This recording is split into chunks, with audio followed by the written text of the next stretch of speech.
राज्यामध्ये एक प्रकारची उष्णतेची लाट आली आहे आणि नाशिक देखील थंड हवेचं ठिकाण म्हणून ओळखलं जातं आणि नाशिकचा पारा देखील जवळपास 40शी पार गेल्याचं पाहायला मिळतं आहे। एकूणच नाशिकमध्ये गेल्या 2 दिवसांपासून जर कमाल तापमान जर पाहिलं तर 41.5 अंश सेल्सिअस इतकं या ठिकाणी नोंदवलं जात आहे। त्यामुळे नाशिकमध्ये देखील उन्हाची तीव्रता ही जी आहे ती अधिकाधिक वाढत असल्याचं पाहायला मिळते।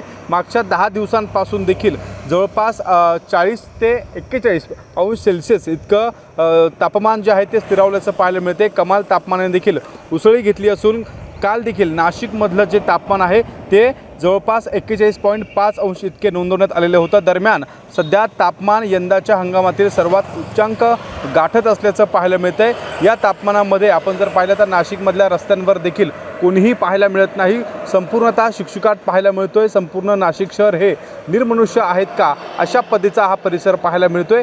कामानिमित्त जे नागरिक बाहेर पडत आहेत ते देखील डोक्यावर टोपी तोंडाला रुमाल बांधून या ठिकाणी पाहायला मिळत आहे। आपण जर पाहिलं तर अनेक ठिकाणी रसवंतीगृहांच्या बाहेर देखील मोठ्या प्रमाणामध्ये गर्दी पाहायला मिळते।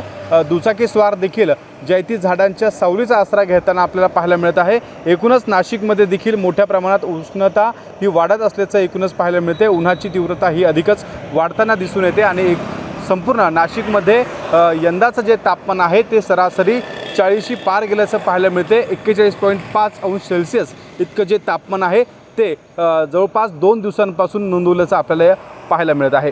कॅमेरामन किरण कटारेसह शुभम बोडके, एबीपी माझा, नाशिक। एबीपी माझा, उघडा डोळे बघा नीट।